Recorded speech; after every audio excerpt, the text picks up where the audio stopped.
Well, hi there, it's Paulie here with your old pal Mr. Snoots in the Magic Tinkerbell Cup. I had been putting off buying a particular role-playing game for quite some time. Let's tee down. The new Star Trek Adventures from Modophius. Now, our first edition came out a couple of years ago. They immediately advertised a second edition. And I have to say, I was very put off by the price. As you can see, like, these are big hardcover books, and they're expensive, particularly in Australia. Things like this are massively expensive compared to the USA because of all the shipping costs. But it's not just the main book, because it's all the supplements. There is a supplement on starships.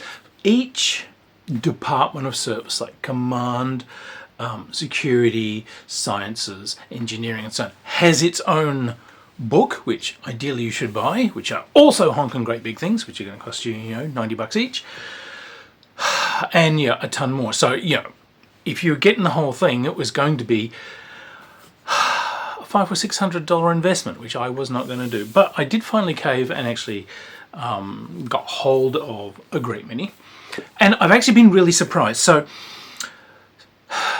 Star Trek has a very patchwork history within the role-playing games.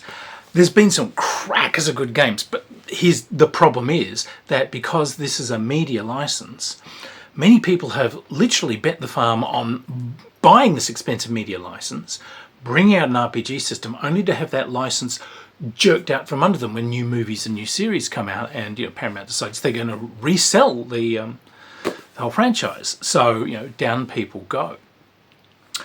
The very first one was actually Starships and Spacemen, which is Star Trek with the serial numbers filed off. One of Mr. Snoot's favourites. Yay! I wrote a whole campaign system for it. It is basically original style Dungeons and Dragons rules with a Star Trek setting. Simple, easy, fantastic. The next kind of one that came out, which is really an absolute favourite of mine, is Prime Directive. This was originally Task Force Games. Task Force Games are the guys who do Starfleet Battles. Now, the thing I like about that is that Starfleet Battles took on doing a Star Trek game back when all there was the original Star Trek series. They went to Michelle Barrett, bought the license for about $1, which you could do then, and as long as the quality was great, she had to have copies for her archives, and off they went. And when the first movie came out, they were still putting out games. When Star Trek Next Generation came out, Paramount was wanting to resell all the rights and so forth, and found that the games rights had already gone to a bunch of complete yahoos for about $1.95. There wasn't much they could do about it, but what they did was stamp their ickle feet and said, you guys only have the right to cover Star Trek stuff from original Star Trek and the first couple of movies, up to Rutherford kind of era, and then the moment Star Trek Next Gen kicks off, that is a whole new thing, and you don't have access to it. Fine by me. In many ways, the Starfleet Battles universe is the true keeper of original Star Trek lore, because they paid attention to the books about starships and what starships are available, and the lore that came out in the 70s about the background of the franchise. There were wonderful books which showed what vehicles and vessels that Starfleet had, what its technologies were. It was well documented, and that went right out the window when they decided they were going to go completely crazy with later iterations. And it's a damn shame, because it was tightly designed, and it is what my people kindly describe as a complete dog's breakfast today. And unfortunately, that does show in games. So the next one was the Phaser, Star Trek. I liked that. It was a D100 system, and the one thing you wanted more than anything in the universe was to absolutely avoid physical combat, because a phaser set to kill just disintegrated you. You rolled, and if you was percent roll, and if you only hit like the top 10% band or so, it was a graze and you took some sort of hideous burn damage, and so you actually took damage. But if it was a solid hit, you're gone. You just disintegrated. So it was really kind of cool seeing the rough, tough gamers who want to combat warriors. It's like, yeah, you might want to avoid that.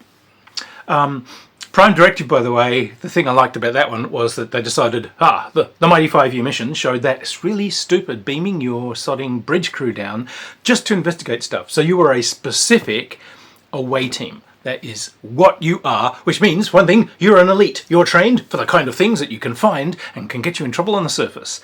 You're also expendable, because if you guys, all get eaten by a Snargoth and Panther Beast, yeah, ship goes on, dinner will be served, the thing flies, someone can still navigate it, what did we lose?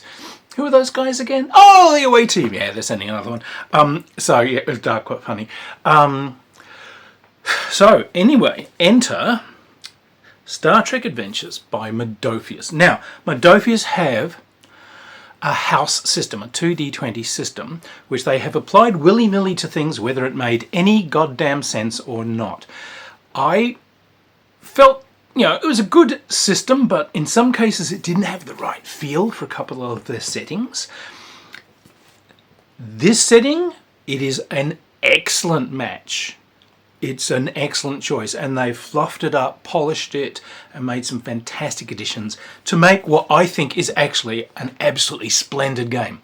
This is a terrific piece of work. So Snoots approves. What have we got? Well, look. So as you can see, a very solid core book. Oddly enough, it doesn't have a silk ribbon. I'd have put a bookmark ribbon in, because there's a lot to go through here. It's got maps of space and so on. Now, the first edition was obviously largely set up bafflingly for Star Trek Next Generation style adventures. They seem to push it. However, as things like, pardon my nauseated face, Discovery, may the writers be pushed into some sort of Snargoth and Panther Beasts more, and things that came out. So they expanded this to cover more. And of course, the wonderful Lower Decks had come out. So they had to expand their books, expand the material, a bit of their background to do a second edition. They're not that much different. They just really cover a few extra ships and so forth in the basic thing. But what we've got is a substantial amount of this book covers the setting. Now, the thing about Star Trek is it's really a departure from a lot of role-playing games, but it's an adventure franchise that has existed successfully and dynamically for a very long time. So, Star Trek is a post-scarcity society. Everyone's got their needs. There's universal basic income. You've got your housing. No one really does anything that they don't want to do. And therefore can sort of improve themselves and enjoy themselves. So, yes, people do run bars or cafes or something, because it's kind of what they want to do. It's their thing that they want to do. People are running restaurants and so on because they love to cook, and that's kind of their thing. But they don't have to bet their life on it. If they pack it up tomorrow and just walk away, they still have their needs met. So it's a fantastic socialist universe. It is an entirely inclusive universe. It has been since its very inception. A very strong comment on how a future society can be without racism, without sexism, without all the various bigoted divisions that drag society down today. If you have not seen it, Star Trek Strange New Worlds, current series showing, is magnificent. It is a truly worthy successor of original Star Trek, by which I mean it has good stories, many of which are quite morally and ethically challenging, and some of which are extremely good what-ifs. And it also, just without any bells, whistles, or even mentions, has, you know, characters like, there's a wonderful transgender character that just strolls through. It's not like bells and whistles, not, hey, look at the trans, it's just, this is just a character. Just acceptance. Fantastic. So anyway, this spends a great deal, probably about a third of the book, the entire first section, describing the society of Star Trek. It does give you a rundown on what their technologies are and what the core technologies are and how they develop. It gives you a little rundown on the different eras in which you can play. So, essentially the eras that you might want to play are the ones covered by, say, the TV series Enterprise. That wasn't a bad series. The thing I liked about it was the crappy tech, because you were used to original Star Trek at the time, which has, it's got its transporters and it's got its warp drive and so on, and because this was, you know, easily a generation earlier, they don't have tractor beams. You know, they've got a big claw on a cable that they can kind of fire and hope that they can catch hold of something. They don't have shields. They've just basically put armor plating on the hull, and they polarize the hull. They run power through it to try and, you know, make particle weapons dissipate. The engines, like if it goes up to warp 3, that's a very exciting day. Wee-ha! But you kind of run those things, they get hot. You know, the thing's got about got a crew of about 24. The ceilings are low. The place is sort of, it's cramped, and the tech is clunky. Like, you know, the phaser pistols and so on are big, but they are ooh-ah, because it's like, hey, these do way better than the previous weapons they had.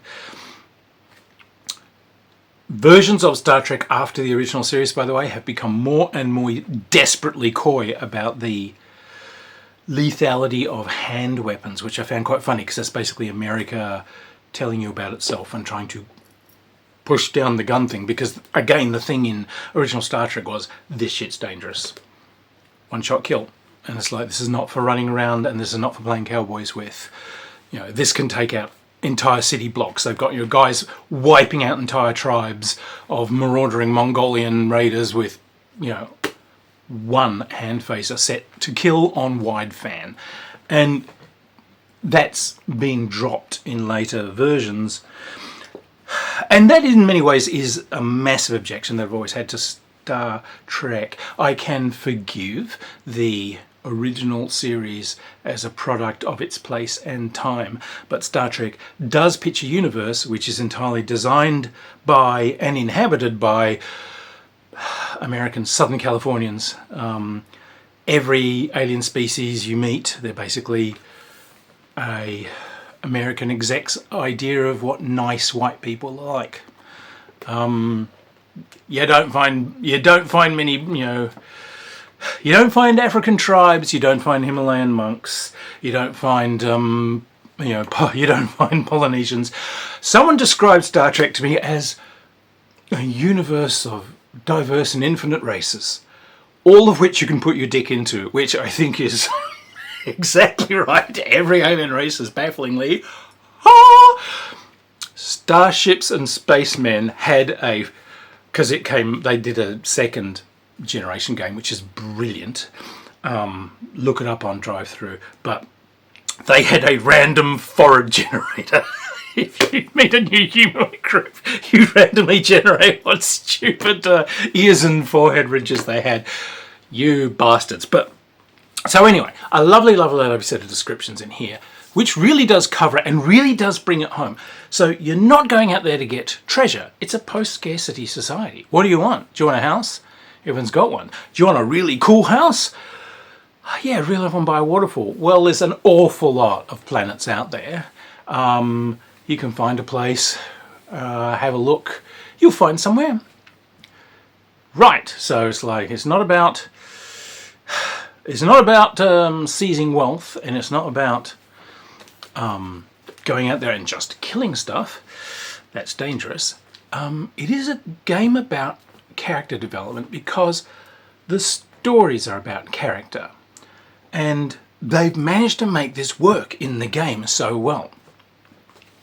So a little rundown first on the system. So that 2d20 system that Modophius is so fond of. Yes, it works really well here. So when you make a character, you have attributes, in the usual kind of way that you expect, to try and define people's dexterity and intelligence and strength and toughness, etc. But during the character development stage, you also get departments. There's command department, the security department, there's engineering, there's medical, there's sciences, etc. And you'll gain levels in department, which is your general training in that part of shipboard life. So security stuff is firing guns, but it's also, fisticuffs and martial arts, but it's also, disarming bombs. It's also firing ships' weapons and raising shields. The command things is managing people. It is piloting ships. It is running ship systems. It's flying shuttles. It's that sort of thing. It's admin. The engineering, fixing stuff.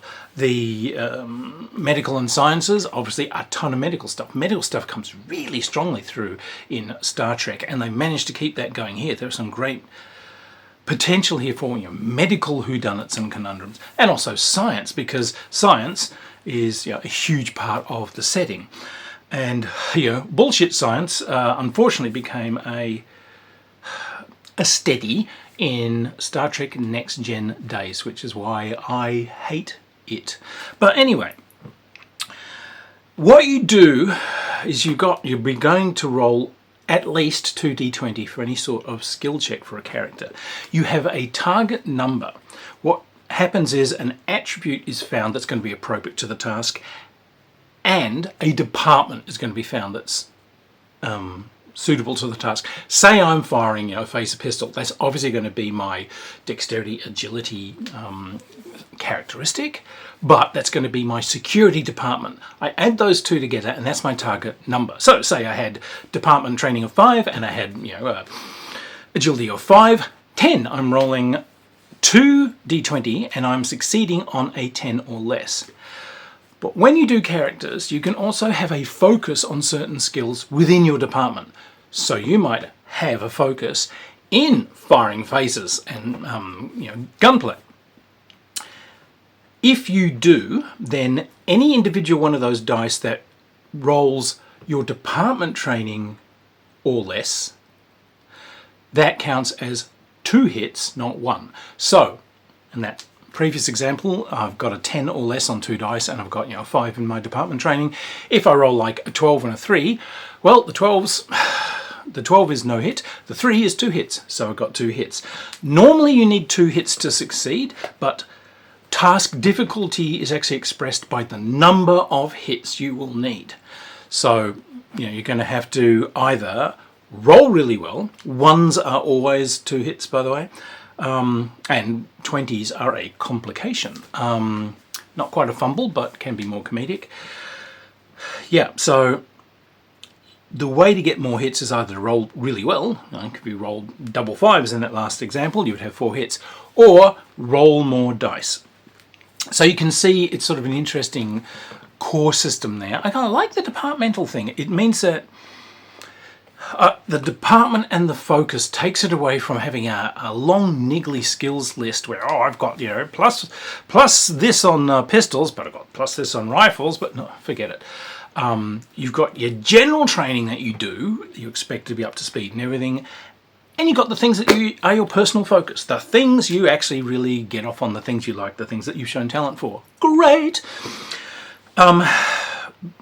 You can buy more dice to roll.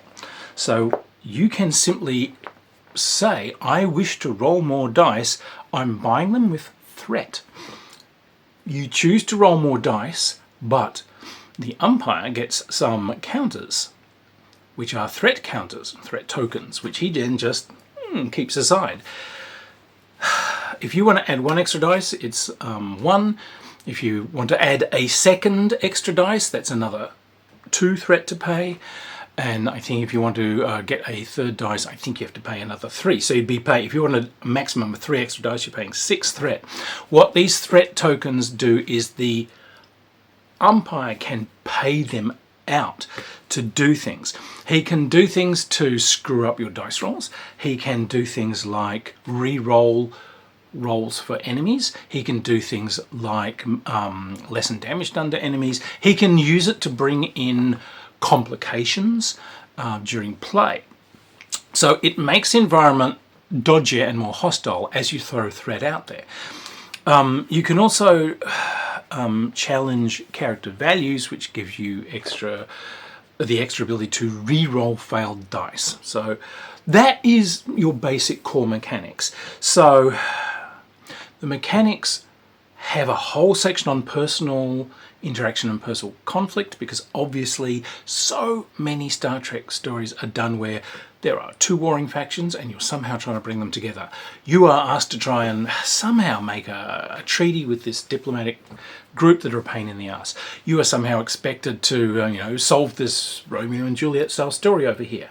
So there's a whole section on how to use this for your social interactions. You have a characteristic figured out, which is called stress, and when you're in these social situations, you actually take stress damage as you are arguing back and forth. And essentially, if your stress wears out, you roll over and you concede to the other side.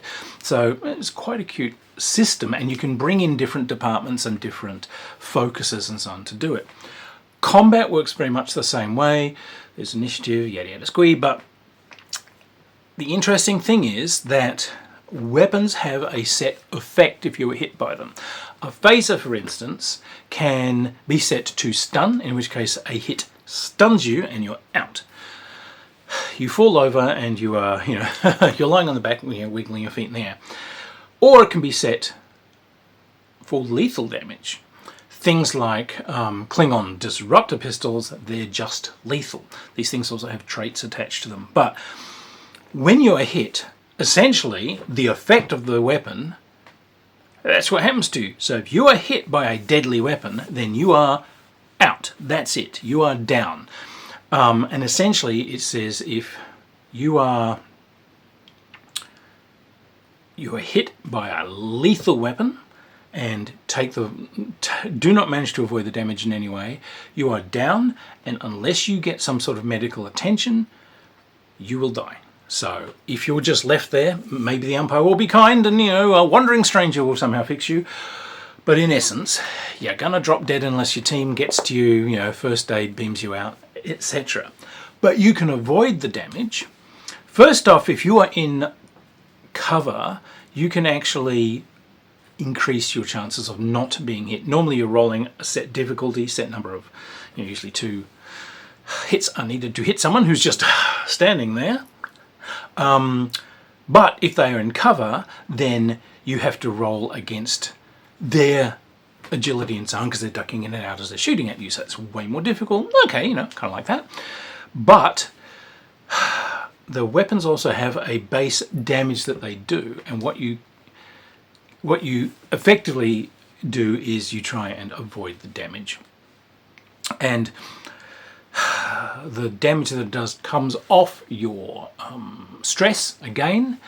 If your stress is not enough to absorb the damage and it whittles away like hit points in other games, then bang, you're down. So you do have a little bit of a saving grace. There is a simplified version for fighting other enemies where basically they don't get the stress.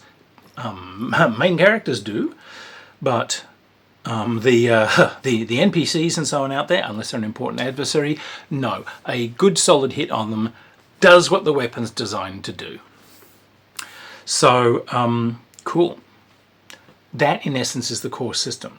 It rolls over into Starship combat as well. Ships have different size gradings, which obviously affects the toughness and scale of the weapons, but you can blaze away at each other in much the same way. The ships have stress, the ships have shields which kind of lower damage, weapons will do damage to those shields and so on. If they're not absorbed by the shields or armor, then they do structural damage, which is like the stress in people. If they get through the stress, then they start doing what they're designed to do, which is blow up systems, and you roll to see what happens. Okay. character design in this is beautiful. There is a cheap, quickie, simple way of doing it, which you would only do if you're of a nervous disposition and, you know, probably shouldn't be playing role-playing games. No, there's a lovely life path system which allows you to sort of take your character on a little journey.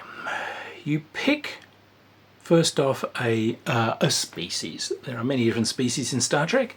As I said, all of them you can put your dick in, should you have one that still functions that way. Each of these has a trait of being that species.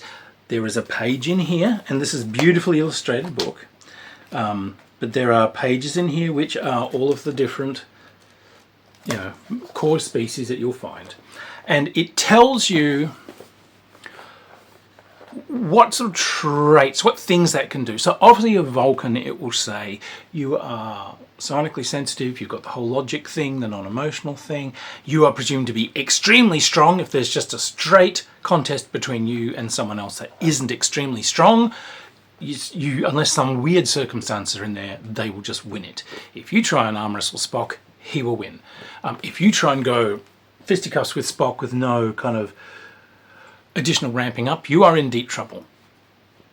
So, yeah. You also get suggested for them what kind of core values and things happen. Because what's going to happen is you're going to take this life path and it gives you what kind of environment did you grow up in? Were you from a colony? Were you from a big city? Were you from some sort of contested border world? Were you some sort of, you know, taken from ruins and so on? That gives you some background skills, but also some background traits, which are things that kind of affect certain things, give you +1 on certain roles, give you re-rolls, whatever, you know, they're a way of customizing characters and also environments. But the other thing is you get values from these. What did you learn? Now that could be a really good value, like, it could be mateship. You know, always stand by your mates. Or it could be never trust a Klingon. Or it could be, you know, Klingons, let them die. You know, they can be quite bitter. They can be, always go for a profit. Or it's like, hey, I'm just the smartest person in the building. Or, you know, looks will get you everywhere. As you move through your life path, you pick up different values as you go. So you might go to academy. You do not have to be a Starfleet person in this, but your choices are you can make a character that is Starfleet sort of enlisted, which is, you know, the rank and file that you see on the ships, but they tend to ignore a lot of the time. But, you know, when you see like, the transporter chief, yeah, that's not an officer, that's like one of the enlisted guys. When you see all those security guys, you know, well, yeah, okay, they tend to be enlisted guys. You can go to academy and, you know, be an officer. Or you can be a civilian that happens to be going along on Starship missions because you're a specialist. You know, you are some kind of counselor. You are some kind of diplomat. You are, you know, a xenologist that specializes in alien species. You're a scientist. But you build yourself through your, you know, origins, through your childhood, through your youth, and then through your early career before you begin playing the game. You gain values, you gain traits, you gain skills, and you gain training in your different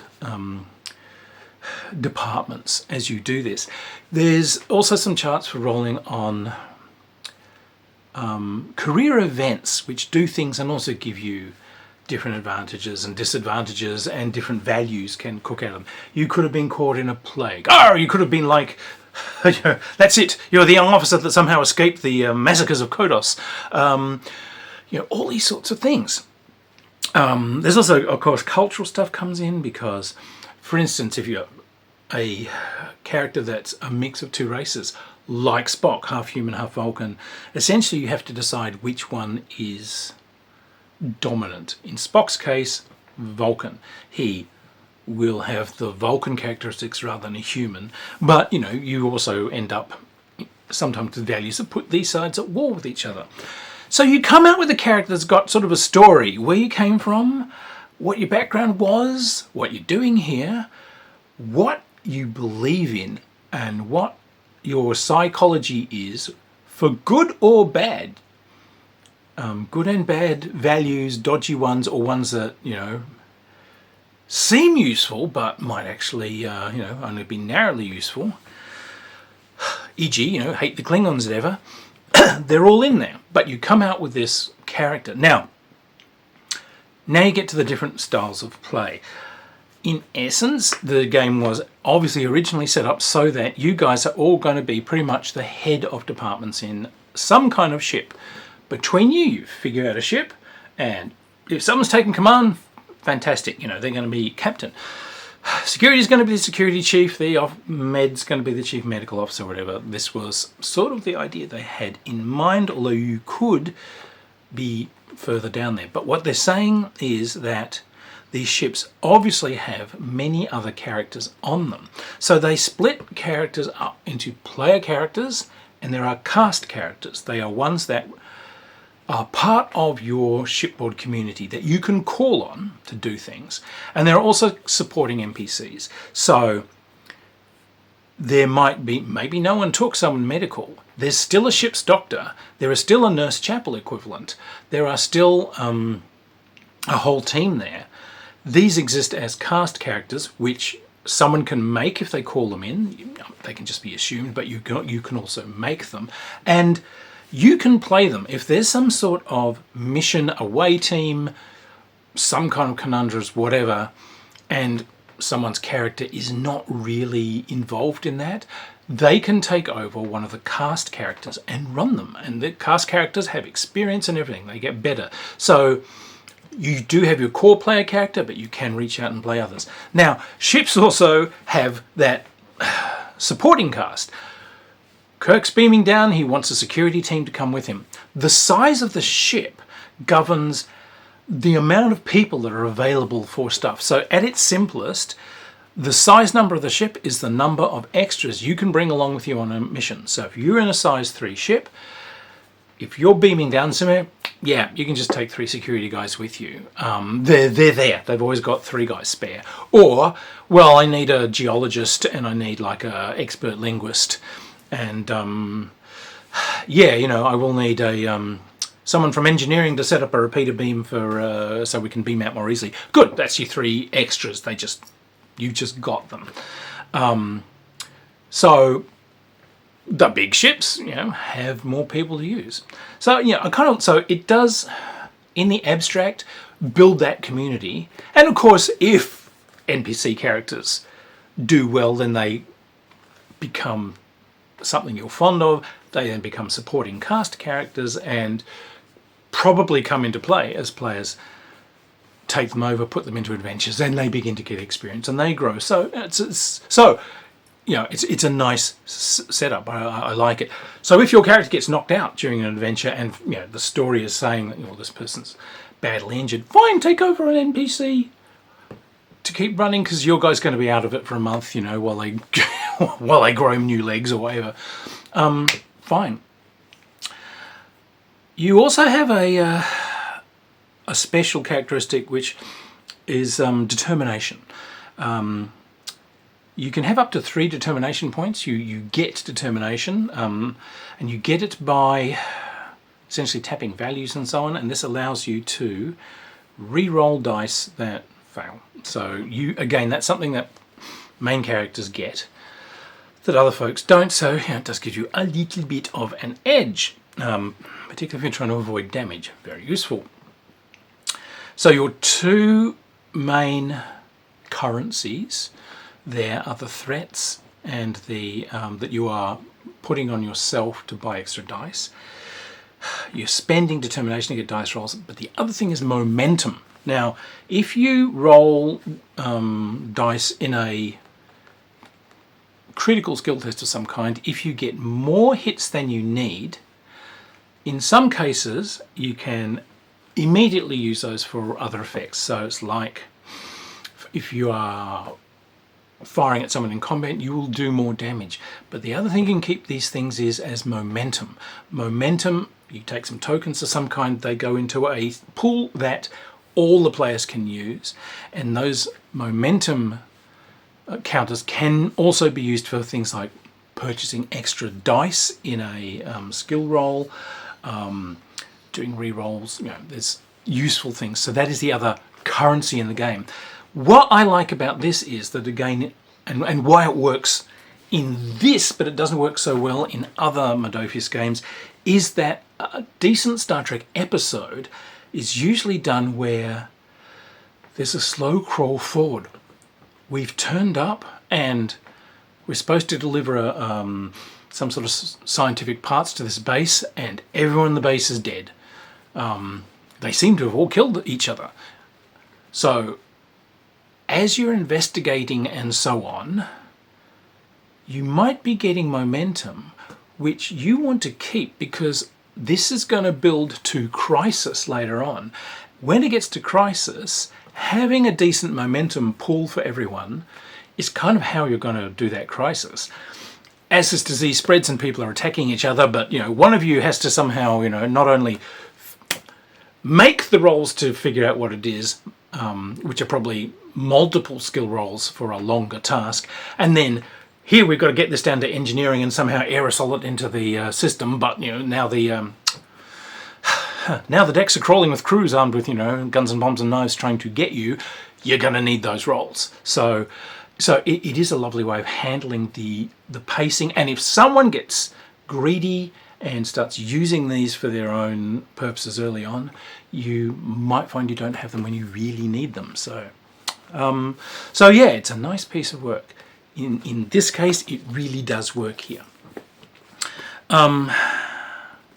The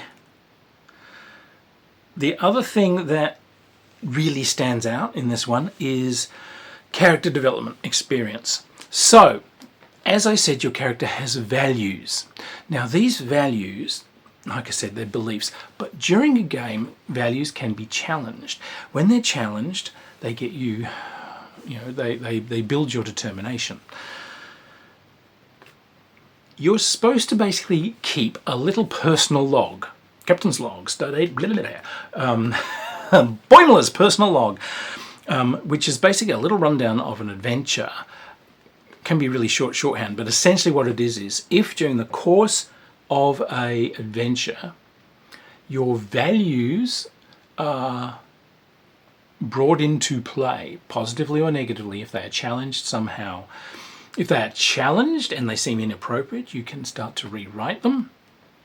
But if they are challenged, if they come into play, if you're forced to change them during play, you note that and you get experience because you have had essentially a milestone. You have had something happen in your story. So you only get experience for story, not for doing the mission, not for saving the ship, unless one of your values is, the ship comes first, or never give up, never surrender, that sort of thing. You can say, yes, that did tap into my values.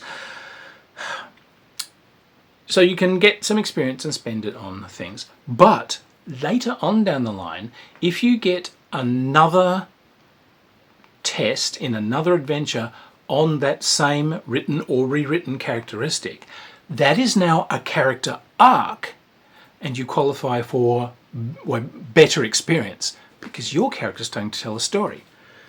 My starting value from that, I grew up in that smashed colony that Klingons had attacked and everything. Hate Klingons, kill the bastards wherever you find them. Okay. I do go through another one where I'm fighting Klingons, and yeah, I'm going to tap into that. Hate these bastards, right? Well, you go somewhat crazy, but you do manage to, kill them and save the captain. Fantastic. Now we put you in an enemy mine situation where you are marooned somewhere and you have to cooperate with a Klingon in order to survive, and you find out they're not such bad people after all. Okay, well, yeah, this was actually working against me during the scenario, but at the end of it, I've changed the value. I am saying they're literally Klingons, I get them. All right, you've made a character arc. So I love it. It's exactly what it should be. It's rewarding the story. Now, that basic style where you're going to fill out the crew positions, the little kind of, the clog in the machinery, le sabot, for those who've watched all those movies, is Lower Decks. Lower Decks is wonderful. Now, as I said, I despise the... I've just finished rewatching all of Trek, everything ever done. It's going to take a lot of drink to somehow forget Discovery. That's an anomaly. It doesn't belong, as far as I'm concerned. There are long essays on this. Look up Laser Pig. He's a serious naval historian, but he does some fantastic rants about ship design in Star Trek. Nerds are everywhere. Lower Decks is sort of... in a way, you watch Next Gen and things like that, so you get what Lower Decks is poking fun at. But in Lower Decks, the main characters, they're not the ones running the departments. They are the ensigns, the like little tiny fresh on duty officers that no one cares about. They can't even remember their names. The higher ups of, I've seen you go past, they're not sure what you are. And, you ain't living in cabins with you. An art piece over there in the lounge. And tea Earl Grey hot. Don't drink Earl Grey, by the way. It's a laxative. But they're living in bunks down below. But there is a whole layer of this that is done so that here's how you play if you're going to be those guys. So you're not really making the big decisions, but the guys up the top are in some ways your opponents because they are always inflicting duties on you don't want to do, things you want to avoid. You're trying to find ways to shortcut the crap they're giving you because, it's like the way they want it done by the book is going to take forever. And you're going to be flung down on missions. Probably not the most important ones or the ones they don't think are important, but it also means you've got less resources because, they sent you down there because they just wanted this cave system mapped out. They just wanted someone to go around this potential colony site and just test all the ponds to see if there's any kind of bacteria in them, and that's where trouble strikes. So there is that wonderful opportunity to to play the other end, which I really like. So I did get other books in the series. So what do we got? Utopia Planatia. So that is it's a book on ships. It is a thing that gives you more on ships operations and so forth. And there's just really just a ton of stuff on lots of different ships. This is kind of where the franchise runs into problems. So original Star Trek, how it pitched itself was there had been an earlier Romulan war period where they said slow than light. They weren't really, they were like they were just doing warp, but that's where they fought the Romulans.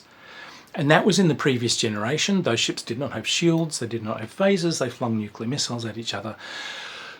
USS Enterprise is from the next generation along, but some ships from that previous generation did still exist. These are 30-year-old clunkers, but the original light cruisers and so on tend to be 25 or 30-year-old ships that still have the remnants of those days. So they've been retrofitted with better warp drives and have been given shields, but they still have like armoured hulls and they're very unmanoeuvrable, but hey, they were available because budgets were tight. The Constitution class, which is, the Starship Enterprise, they are the top of the range. There's also wonderful things like this, which is the single podders. There is a Scout and there is a Destroyer, which is basically pretty much the same, but it's up-weaponed. And swaps out weapons for detection and science. And they were planning on a dreadnought which was going to have 3 warp nacelles, but they'd never built it because there was no need. Because the thing in Star Trek is it's not about combat. Their ships are going out into a universe where there is stuff out there that can smash you flat like a bug or that you just can't understand. There are, intelligent nebulas, there are weird space-time continua. So, just having guns and bombs on this thing and no science abilities, no abilities to look and investigate, no specialists on board who can deal with these problems as they come up, that's surefire slaughter. These ships are exploration vessels first and military vessels second. So having dedicated military vessels is not really something they've ever had to do. Starfleet ships can kick ass when they need to, but that's not their primary mission. Sidebar, these things still have the same problem. Every time you start Excelsior, fine, you know, from the movies.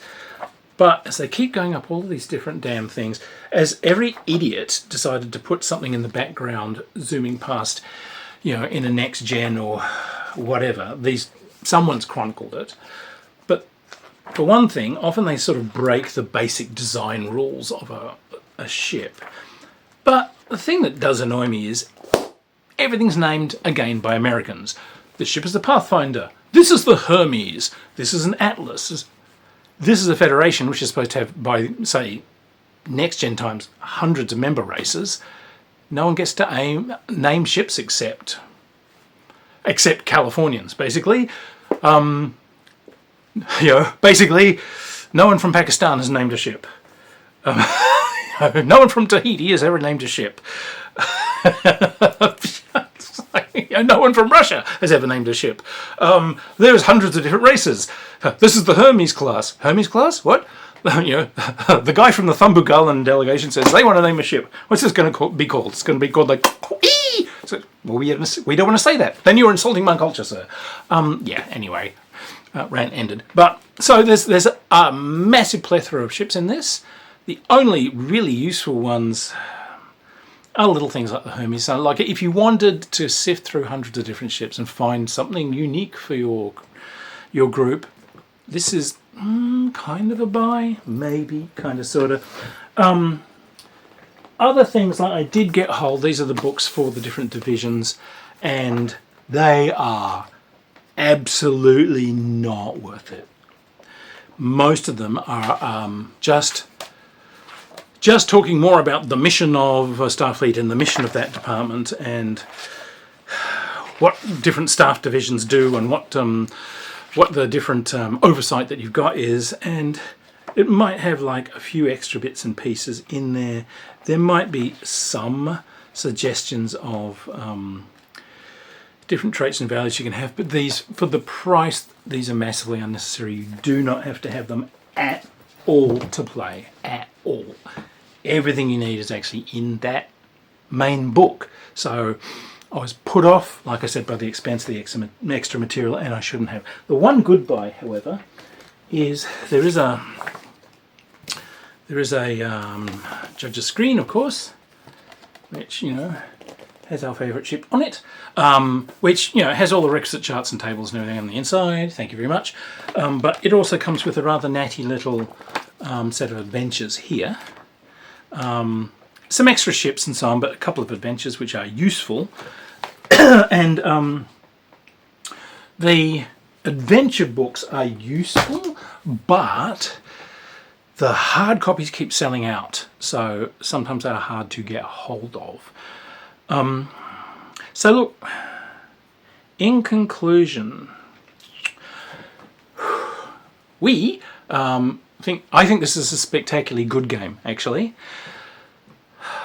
That the basic mechanical game system is good. It's got kind of a technical feel to it, but it doesn't dissolve things into little nitty-gritty skills. Having those skills in different departments and so on was a great idea. Having the momentum really works given the adventure styles of Star Trek episodes and adventures. The threat system is really interesting too. You can push your luck, but it's going to bite you later on. There's also little things in there like if you go into a situation that's like we're switching faces to kill, if you go lethal, that instantly adds threat to the situation. You've upped the ante. So again, so it keeps people in the bands. Yeah, you can go out there and like clack clack yeah, but now it's going to get wet. You know, now you've actually changed the scenario with your own hostility.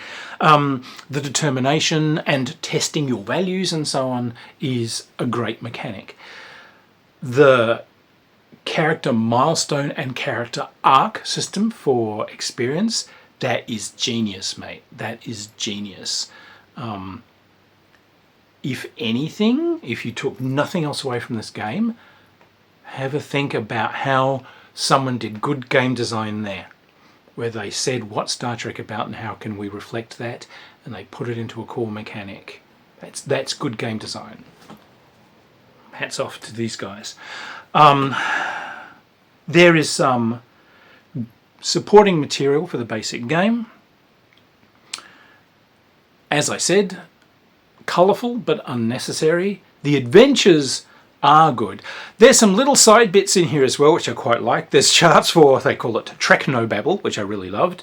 It's like if a complication has come in on, say, the ship, or you've tried to investigate this scientific thing, this terrible warp thing that's made the ship's engines fail or whatever. It's like, well, what do we have to do? They've got the Technobabble tables where you can roll. Right, we're going to have to rattle. We're going to have to realign the matrix on the dilithium crystal to channel a tachyon beam through the deflector. Yeah. So yes, a hat tip to the Babble that largely appears in next gen and so on. But I love it. I absolutely. I think it's a damn fine idea. If you've never seen Star Trek Strange New Worlds, see it. It's gorgeous. And the romance triangle in the early episodes between Spock's fiancée and Nurse Chapel was to die for. Captain Angel was to die for. It's a beautiful bit. The other Star Trek that you may have missed, not to be missed, is Lower Decks. It is an animated series, and it is sarcastic, gut-ripplingly funny, and actually damn good Star Trek adventure. It actually is honestly a Star Trek series, but it's also very tongue-in-cheek, as these are the guys on the bottom of the totem pole, and and then the Technobabble in that, someone's always trying to solve the problems by ejecting the warp core. It's like, it's not the warp core. Stop trying to eject the warp core. So it's one of those intellectual properties where you can pick and choose too. You can pretty much make your own point where you want your adventures to be, what you want them to be about. Do you want them to be Enterprise era with those clunky ships? Do you want it to be a bit later in the official Enterprise Star Trek thing?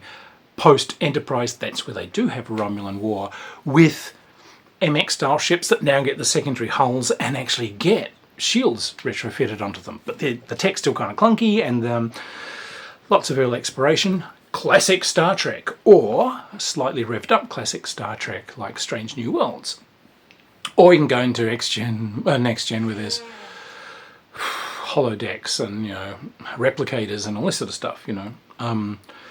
Depends what you want, how you want it to be. Earlier stuff has way more of a Space the Final Frontier feel to it because they're exploring and finding stuff as they go out.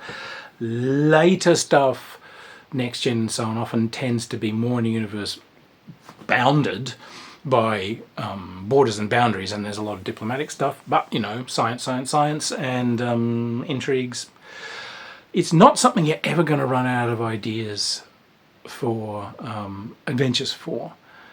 It's quite an easy thing to cook up, even just on the fly. It is a bit like, I find I can make Dungeons and Dragons adventures on the fly. I can do this too. You just need a starting concept. And the players will lead you on as they come up with their solutions. And this is a game where you're going to have to let the players make their plans, have the discussions, figure out what they're going to have to see, and build up that momentum pile for when it's useful, for when you hit them with a crisis. So anyway, 5 stars. A really good Star Trek game, a really good role-playing game, a clever piece of role-playing game design, and the game beautifully reflects the nature of Star Trek stories. So yeah, I really couldn't say better for a game than it treated its material with respect and used that to leapfrog onto some excellent bits of game design and some excellent taste and feel. So anyway, we all stop faffing on about Star Trek, and hopefully we see you around a games table sometime soon. I know it's very hard times out there for people in the LGBTQ communities in hellholes like the USA and the UK. Don't lose hope. Get out there and do whatever you feel you can to help your communities, and never lose your joy. Live magnificently and fight the bastards. All right, my loves, I'll catch you sometime. Bye.